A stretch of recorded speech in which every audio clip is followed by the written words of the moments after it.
गाँव में 1 लाख प्लस जो है सफाई कर्मचारी रखे गए। हमारे समाज के लोग भी हुए, बिना पैसे के हुए, 1 रुपया नहीं खर्च करना पड़ा, सिर्फ उतना ही पैसा खर्च करना पड़ा जितने में उनका फॉर्म भर गया हूँ। लेकिन उसमें कोई मतलब नहीं है। मैं देखिए, किसी भी व्यक्ति की या किसी भी समाज की आप स्थिति कैसे नापेंगे कि उस समाज के व्यक्तियों की स्थिति कैसी है।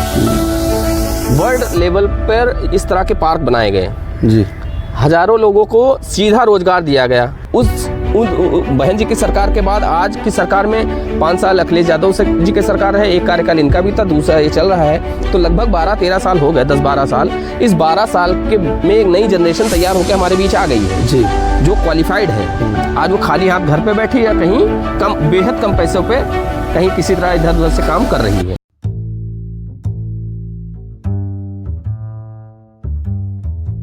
साथियों नमस्कार, मेरा नाम है पवन कुमार। आपका स्वागत है हमारे इस कार्यक्रम में।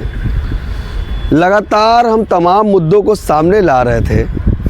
हमारे कुछ सब्सक्राइबर्स थे, उसमें से एक हमारे दीप भाई भी थे जो हमारे साथ आज मौजूद हैं। उनसे तमाम विषयों पे हम बात करेंगे। चुनाव भी आ रहा है और सामाजिक लड़ाई कितनी बढ़ रही है और सामाजिक लड़ाई में क्या तैयारी है, राजनीतिक तौर पर समाज की कितनी हिस्सेदारी, इस पर भी बात करेंगे।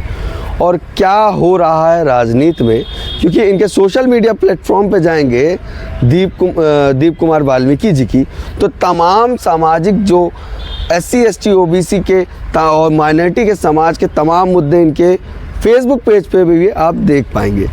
दीप भैया, आपका स्वागत है। बहुत बहुत धन्यवाद भैया। हमारे सब्सक्राइबर हैं, हमने कहा कुछ मुद्दों पे बात पहले तो बहुत बहुत बधाई आपको कि इतना आप समाज के लिए इतना बेहतरीन काम कर रहे हैं जी, तो उसके लिए बहुत बहुत बधाई। नहीं, हम काम तो कर रहे हैं मगर सहयोग आप ही कर रहे हैं। जी बिल्कुल। चुनाव आ रहा है, बड़ा त्यौहार आ रहा है जी, किस तरह से देख रहे हैं? अब वर्तमान में जो सरकार है तो वो तो सबके सामने ही है, और जिस तरह से हर चीज़ में एक पीछे धकेलने का जो प्रयास किया जा रहा है सरकार द्वारा, दुनिया सोचती है कि आगे बढ़े, लेकिन आज के समय में जो वर्तमान सरकार है वो पीछे धकेलना चाह रही है। कि आप देखिए, तरह तरह के कार्यक्रम आयोजित किए जा रहे हैं समय समय पर, तो उसमें हमारे लिए क्या है, ये हमारे समाज के लोगों को अभी नहीं समझ में आ रहा है। हो सकता है जब हम लोग ये जो बचा हुआ है या जो हमारे महापुरुषों के इतने प्रयासों के बाद मिला है, ये जब हमारे हाथ से चला जाएगा तब हम शायद इस बात को समझ पाएँ। तो ये हम नहीं समझ पा रहे हैं, समझा नहीं पा रहे हैं लोगों को, या हमारे लोग समझना नहीं चाहते हैं, ये एक बड़ी समस्या है। बहुजन मूवमेंट तमाम लोग चला रहे हैं जी। असल बहुजन मूवमेंट के उद्देश्य पे क्या इस सरकार ने पिछले 10 साल में काम किया है?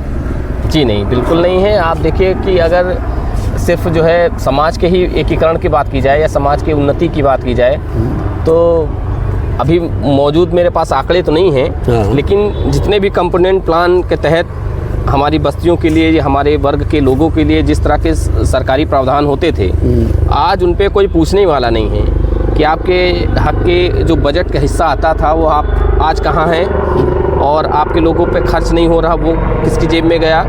तो ये हमारे समाज की जो जागरूकता नहीं है, ये इसका खामियाजा हम लोगों को भुगतना पड़ रहा है। अच्छा, समाज की जागरूकता की बात कर रहे हैं तो आप मुझे ये बता दीजिए कि आपके समाज का राज्य मंत्री भी है? जी हैं। ठीक है जी। और एक ऐसा मामला हुआ था हाथरस में जी, उस पर कोई मदद की गई उन परिवार की या उन लोगों की, या कोई न्याय दिलाया? देखिए, जो हाथरस में मामला हुआ वो हम सभी के सामने है, और उसके बाद क्या हुआ ये भी हम सबके सामने है। मेरी लड़की का शायद किसी रिश्ते में भाई रहा होगा, उससे मेरी बात हुई थी। तो हालांकि उस घटना के महीने 2 महीने के बाद बात हुई थी, तो उसके कहे अनुसार वो बता रहा था कि इस गांव में अब हमारे पास, चूँकि जिस समय घटना घटित हुई उस समय तो मीडिया और देश भर के नेता और सामाजिक जागरूकता जो जागृति चला रहे हैं उस तरह के लोग, सारे लोग पहुँचे वहाँ पे। बिल्कुल। लेकिन महीना 2 महीना जब कार्यक्रम वो उस घटना के हुआ है, उसके बाद उस गाँव में उन लोगों का रहना और दुभर हो गया। अच्छा। सरकार की पुलिस वो कह रहे थे कि हमेशा यहाँ एक ऐसी पड़ी रहती, छावनी बना दिया है जी। घर के किसी व्यक्ति को आने जाने नहीं देते थे, और घर के सामने उनके पूरे बस्ती का जो है गोबर वो कह रहे थे हमारे घर के सामने लाके ढेर बना रहे थे। ये बात सच है? ये बात अगर उस लड़के के कहे अनुसार मानी जाए तो। अच्छा। जो वो लड़की था उसका कोई रिलेशन में चाचा या मामा का लड़का था, वो बता रहा था जी।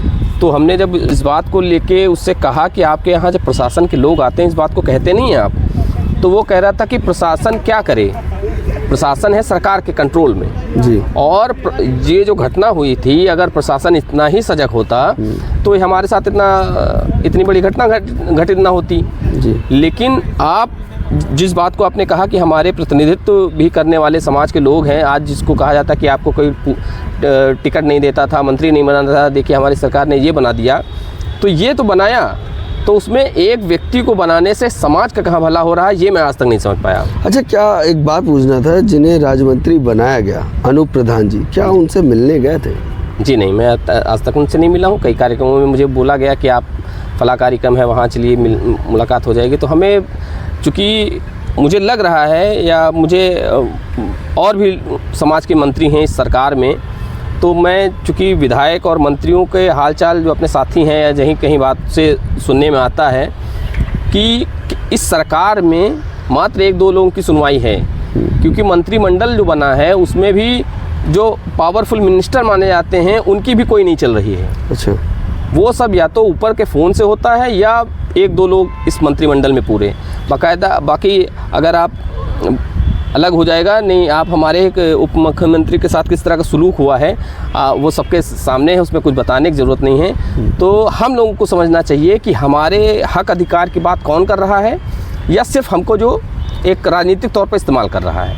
सामाजिक लड़ाई की जब बात होती तो आज देश में एक इंडिया अलायंस चल रहा था जी, जो अब बिखरता दिख रहा है। जी बिल्कुल। जिसमें बसपा सुप्रीमो मायावती जी ने कहा दिल मिले या ना मिले हाथ मिलाते चलो, ये बात सच हो गई। जी बिल्कुल।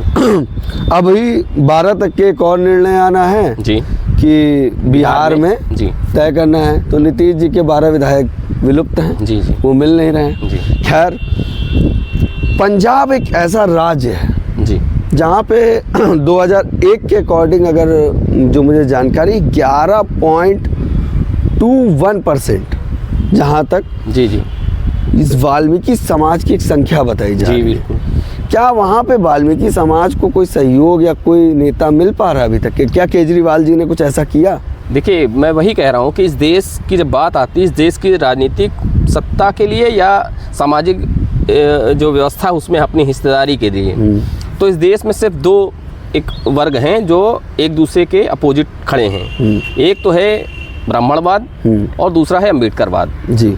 कुछ लोग अम्बेडकरवाद का चोला ओढ़ के वो दिखते हैं दिए के साथ, लेकिन होते हैं वो आंधी के साथ। अच्छा।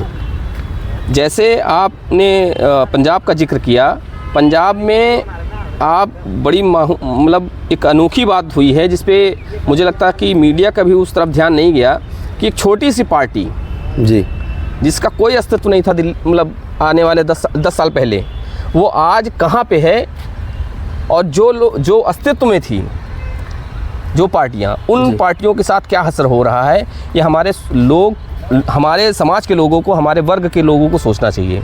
बिल्कुल।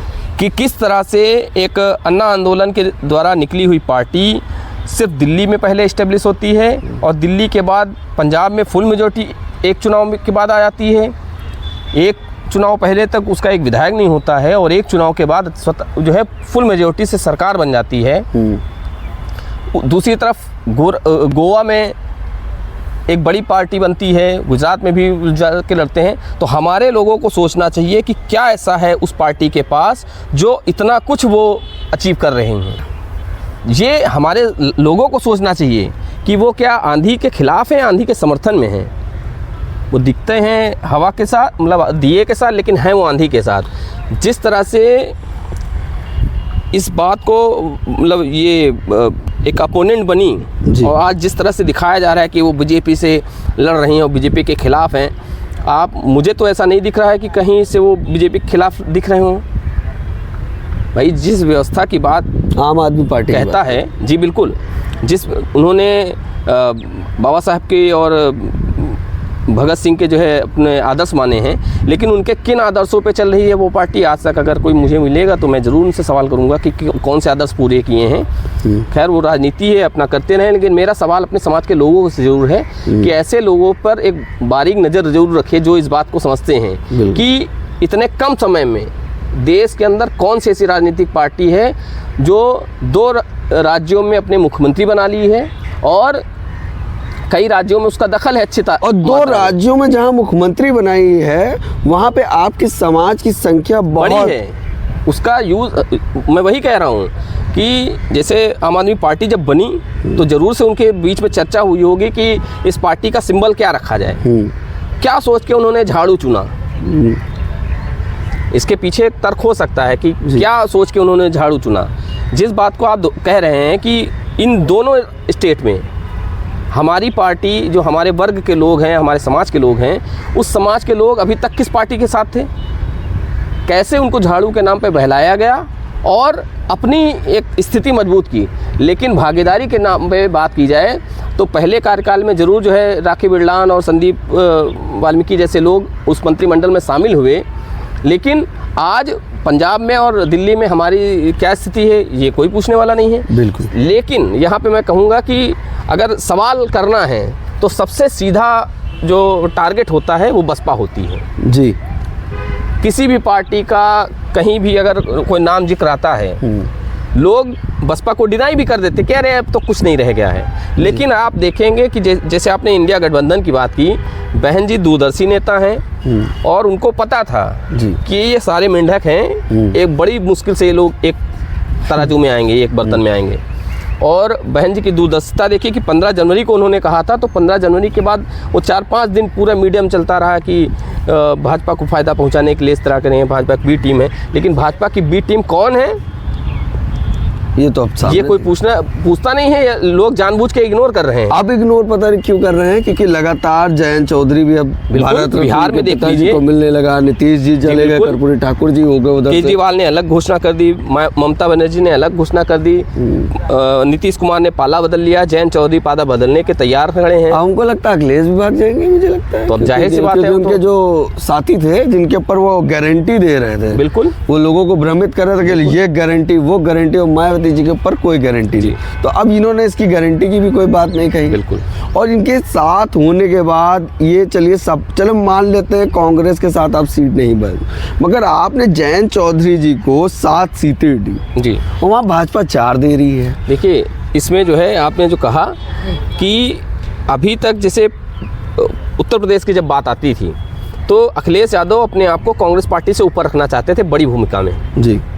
और अखिलेश यादव की एक शिकायत ये थी कि कांग्रेस राष्ट्रीय स्तर की पार्टी है और हम एक क्षेत्रीय दल हैं के तौर पर अगर हैं तो हमको वो अपने ऊपर सुपीरियर साबित करना चाह रही है जी। इसलिए हमें भाव नहीं दे रही या हमारे मनचाही सीटों पर या हमसे बात नहीं कर रही है जी।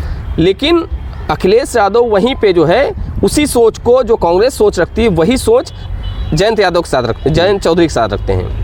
जयंत चौधरी का जाना निराशाजनक इसलिए है क्योंकि उनके ऊपर तो इसी सरकार ने लाठीचार्ज के लिए भी किया। एक वीडियो भी था बिल्कुल जिसमें उन्होंने कहा कि मेरे साथ कुछ भी हो जाए मैं भाजपा के साथ नहीं जाऊंगा। और उन्हें 2022 के शायद इलेक्शन में कहा था जयंत चौधरी ने कि मैं कुछ चवन्नी नहीं हूँ जो मुझे पलट जाऊँ या उछल जाऊँ। तो आज चूँकि हमारी कमी ये है कि हमारे जो बहुजन समाज के नेता हैं जो 85% की बात करते हैं, हालांकि बहुत लोग तो नहीं खुल के कह पाते हैं, ये साहस से बसपा ही आज तक कर पाई है जो 85% की हक अधिकार और उन्होंने साबित करके दिखाए हैं जी। मैं कभी देख रहा था कि जिस तरह से हमारे एक एमएलसी और एक विधायक हैं दोनों सदनों में जी, और जिस तरह से अपना पक्ष रखा है वो मैं सबसे गुजारिश करूंगा कि सब लोग उन दोनों हमारे जो एक एमएलसी साहब हैं भीमराव अम्बेडकर जी और उमाशंकर सिंह जी विधायक हैं, उन दोनों की जो है एक जो विधानसभा में या विधान परिषद में अपना वक्तव्य है वो हमारे समाज के लोगों को जरूर सुनना चाहिए। बिल्कुल कि जब एक एक आपका प्रतिनिधित्व करने वाला वहाँ पे है, क्योंकि वो आपकी पार्टी का है, आपकी पार्टी का नहीं, मतलब नाम मतलब हमारे वर्ग की पार्टी का, बसपा समाज की पार्टी का है। आप तो आपकी पार्टी एक और पार्टी होती है। तो हमारे अपने वर्ग की पार्टी है जो हमारे प्रतिनिधित्व और हमारे अधिकारों की बात करती है। जब उनसे एक एक सदस्य है, तब वो इस तरह से आपकी आवाज़ को, हमारी आवाज़ को दमदारी से उठा रहे हैं। लेकिन मैं पीछे लौट के आता हूँ कि जिस बात को अपने थोड़ी देर पहले कहा था कि हमारे एक राज्य मंत्री हैं, आज हमारे साथ क्या हो रहा है, हमारे पास अभी 10 साल पहले, 20 साल पहले कितनी नौकरियां थीं और आज हमारे पास कितनी नौकरियां। मैं आपके माध्यम से उनसे गुजारिश करना चाहता हूं कि एक हमारे समाज का एक आकलन जरूर सामाजिक तौर पर करवा लें जी, कि इनकी जो शिक्षा की दर थी वो 10 साल पहले क्या थी, आज क्या है, और इनकी आर्थिक स्थिति 10 साल पहले, 20 साल पहले की क्या थी और आज क्या है जी। तो ये जो डिक्रीज़ हो रहा है हमारा समाज, मैं स्पेशली जो है वाल्मीकि समाज स्वच्छकार जातियों की बात कर रहा हूँ, कि इनके अंदर ना इनके पास कोई खेती है, ज़मीन है, ना इनके पास कोई धंधा है जी, ना ये हुनर भी नहीं सीख पाए जी। इनको ले दे के जिसे कार्य विशेष से जोड़ दिया गया था, तो अभी तक लोग उसी से जुड़े रहे। अब नई जनरेशन में ज़रूर लोग नहीं कर रहे हैं या चाहते नहीं हैं, लेकिन जो लोग कर रहे थे उनके बदले में उनको क्या मिला। आज नौकरियों के नाम पे कभी इस सरकार ने, कभी उस सरकार ने, उस सरकार ने बहलाया फुसलाया सब कुछ किया, लेकिन आज तक तो हाथ में नहीं आया किसी के। जिस काम के लिए 30,000 40,000 मिल रहे थे, आज 3,000 4,000 पे मिल रहा है। और हमारे समाज के लोग कहते नहीं हैं, हमारे समाज के जो लीडर हैं या जिनको हम अपना नेता मानते हैं कि हमारे समाज का व्यक्ति है, जाके वहाँ कुछ कहेगा, जो प्रतिनिधि बना हुआ बैठा हुआ है कि हमारी भागीदारी के नाम पर, हमारे समाज की भागीदारी के नाम पर वहाँ। ये बात बहुत ही ज़रूरी थी जो आप बता रहे, कष्ट है आपके अंदर, एक पीड़ा है, क्योंकि मैं फेसबुक पर अक्सर देखता हूँ, और फेसबुक नहीं तो व्हाट्सएप का भी नंबर शेयर है, तो इनके स्टेटस देखता हूँ, तो मैं पूछता हूँ, अनूप प्रधान जी को बनाया गया जी, कितने सामाजिक बैठक कर दिए इन्होंने उत्तर प्रदेश की राजधानी लखनऊ में समाज के लिए? मेरी जानकारी में तो फिलहाल नहीं है। नहीं है। उनका स्वागत सम्मान 1-2 कार्यक्रमों में हुआ है, उस तक तो जानकारी है, लेकिन मंत्री जी के द्वारा अगर स्वतः किसी बस्ती में कोई कार्यक्रम किया गया हो या सरकारी योजनाओं का लाभ दिलाने के लिए अगर इस तरह का कोई आयोजन किया गया हो, ऐसा मेरी जानकारी में नहीं है फिलहाल। ठीक है, क्या कोई ऐसा काम या कोई ऐसी बात कही हो कि समाज हित के लिए रही हो? मैंने जैसे अभी थोड़ी देर पहले भी कहा कि उनको हमारे समाज के, हमारे वर्ग के नेता के तौर पर उनको प्रतिनिधित्व तो दिया गया है जी, लेकिन उनके हाथ बांध के दिया गया है जी, लेकिन उसमें कोई मतलब नहीं है। मैं देखिए, किसी भी व्यक्ति की या किसी भी समाज की आप स्थिति कैसे नापेंगे कि उस समाज के व्यक्तियों की स्थिति कैसी है, किन किन वर्गों के लोगों को उसमें भागीदारी मिली है और हमारे समाज को कितनी भागीदारी मिली है। हमारे समाज के लोगों को सोचना चाहिए कि बहन जी ने ठेकेदारी में रिजर्वेशन दिया, इससे पहले किसी सरकार ने सोचा तक नहीं था। तो बहन जी गलत है ना, बहन जी तो समाज का सोचती ही नहीं है। बिल्कुल सोचती हैं, बिल्कुल गलत नहीं, आप कह सकते हैं, मैं अपने समाज के लोगों को कह सकता हूँ कि हमको सवाल करना चाहिए जी, जो सत्ता में हो, हमारे समाज का व्यक्ति जो वहाँ पे प्रतिनिधित्व कर रहा है, हमको पहला सवाल उससे करना चाहिए जी। बसपा जब सरकार में आएगी हम उससे सवाल करेंगे, लेकिन आज जो सरकार में है हमारे समाज के लोग जो उनका झंडा उठा के चल रहे हैं आगे, हमारा पहला सवाल तो उनसे बनता है बिल्कुल कि जब बसपा थी आप उस कार्यकाल के हमसे सवाल करिए जी, कि समाज के लिए क्या किया और इस सरकार में ने क्या किया, उसके आप जवाब दीजिए। अच्छा, बसपा की जो बात करें, बसपा ही क्यों? बसपा पे तो तमाम सवाल करे कि हमारे समाज को मौका नहीं मिला, हमारे समाज को कुछ नहीं मिला, बसपा बहन जी कुछ बोल नहीं रही है, इस तरह की बात हमेशा कही जा रही है। नहीं, तो मैं जो लोग ये बात कह रहे हैं मैं उनसे पूछना चाहता हूँ कि इस सरकार ने क्या किया है। मैंने अभी जैसे कहा कि बहन जी ने अपने जन्मदिन के अवसर पर ही कह दिया था कि इंडिया गठबंधन का भविष्य क्या होने वाला है, उन्होंने थोड़ा सा हिंट दिया था। आज हम लोग फरवरी के पहले हफ्ते में खड़े हैं और पता चल रहा है कि उनकी बात कितनी सच हुई जी। सवाल हम जिनसे करना चाहिए हम उनसे सवाल नहीं करते हैं। आज जो लोग पार्टी या इंडिया गठबंधन के नाम पर एक हुए थे वो आज कहाँ क्यों चले गए छोड़ के? तो सवाल बहन जी से क्यों, सवाल तो उनसे होना चाहिए जो छोड़ के चले गए। आपकी समाज को रिप्रेजेंट कर बिल्कुल कर रहे हैं। बिल्कुल आप आते हैं हमारी बस्तियों में चुनाव के टाइम पे और हमारे समाज का वोट इस नाम पे ले जाते हैं कि वाल्मीकि जी आपके समाज के, उन्होंने रामायण लिखी और देखिए आज भव्य मंदिर बन रहा है। तो भव्य मंदिर बन रहा है तो वहाँ से हमारी आजीविका का उससे क्या ताल्लुक़ है वो हमें कोई बता दे जी। अगर वहाँ पे जैसे मैं मान लीजिए लखनऊ की या बहन जी के कार्यकाल की बात कर लूँ, लखनऊ के अंदर वर्ल्ड लेवल पर इस तरह के पार्क बनाए गए, जी, हज़ारों लोगों को सीधा रोज़गार दिया गया, एक अच्छी आय का। अच्छा, गाँव में 1 लाख प्लस जो है सफाई कर्मचारी रखे गए। हमारे समाज के लोग भी हुए, बिना पैसे के हुए, 1 रुपये नहीं खर्च करना पड़ा, सिर्फ उतना ही पैसा खर्च करना पड़ा जितने में उनका फॉर्म भर गया हो। कि हुए 1 रुपये नहीं खर्च करना पड़ा, सिर्फ उतना ही पैसा खर्च करना पड़ा जितने में उनका फॉर्म भर गया हो। कहीं आप ऐसा तो नहीं कि आपको भी बसपा में नौकरी मिल गई? मैं इस पे भी बता देता हूँ, मैं आज तक सरकारी नौकरी में नहीं हूँ। मैं 3 भाई हैं हम, और तीनों जो है सरकारी नौकरी में नहीं हैं। जब ये बात चल रही थी कि गांव में नौकरी निकली है और फॉर्म भर दीजिए, मेरी मम्मी ने भी कहा, मेरे घर वालों ने भी कहा, हम तीनों भाइयों ने नहीं भरा। अच्छा, हमें लगा कि यार सफाई कर्मचारी की नौकरी क्यों करें भाई, जो भी कुछ पढ़े लिखे हैं थोड़ा बहुत अलग से करेंगे। लेकिन इसका मतलब ये नहीं कि समाज के लोगों को नहीं भला हुआ। आज बहुत से लोग हैं, मेरी तो कई लोगों से इस तरह से बात हुई, हमने कहा अगर मान लीजिए कि आज आपके पास नौकरी ना होती जी, आज वो मेरे से अच्छी पोजीशन में है आर्थिक तौर पर जी, भाई, एक आय का साधन उनके पास है और वो अपनी अच्छी एक लाइफस्टाइल जी रहे हैं। लेकिन मेरा उनसे सवाल है कि जिसकी देन है उसके लिए आप क्या कर रहे हैं? सरकारी नौकरी में आप कुछ नहीं कर सकते, लेकिन जागरूकता हम किसी, भाई देखिए हम सरकारी नौकरी तो हैं, सरकारी नौकर हैं, लेकिन उससे पहले हम भारत के नागरिक हैं जी। और भारत के नागरिक के तौर पर जो संविधान में हमें हमारा अधिकार मिले हैं, तो हम अपने हक अधिकार की बात भी अब जो बच्चे लोग हैं उनके लिए भी उठा सकते हैं जी। या आप ना खिलाफ में जाइए, लेकिन जो लोग अभी तक सरकारी नौकरी में नहीं हैं जी, उनको तो सवाल उठाना चाहिए। या जिन लोगों को मिल गया है उन्होंने तो कभी नहीं कहा, वो तो आज बसपा के साथ भी नहीं है। नहीं, बसपा, मैं ऐसा नहीं मानता हूँ। मैं चूँकि व्यक्तिगत तौर पर जैसे जिनसे भी मिलना होता है, राजनीतिक तौर पे ही देख लीजिए, तमाम बसपा ने तमाम ऐसे लोगों को मंत्री मिनिस्टर बनाया, मगर आज वो बसपा के साथ नहीं है। बिल्कुल, क्योंकि उनका मानना है कि बसपा उनको सीट नहीं दे रही, उनका भाई भी लड़ना चाहता है, वो सीट नहीं दे रही है, तो इसलिए बसपा को उन्होंने छोड़ दिया। और बसपा वाल्मीकि समाज के साथ ज़्यादा दुर्व्यवहार कर रही है, ऐसा इनका कहना है। नहीं, इस बात को मैं नहीं मानता हूँ। कम से कम मैं उसी बात के लिए कह रहा हूँ कि आज हमारे बसपा सरकार में मेरा कोई मंत्री नहीं था मेरे समाज का, लेकिन फिर भी हमारे लोगों को भला हुआ ना, हिस्सेदारी मिली ना जी। जो हमारे जितनी भी क्षमता थी उस क्षमता के अनुसार हमारे समाज के लोगों को मिला। आज मैं कह रहा हूँ कि उस 2007 के कार्यकाल से आज के कार्यकाल में हमारे यहाँ सैकड़ों लोग ग्रेजुएट हैं जी। उन ग्रेजुएट लोगों के लिए क्या किया गया?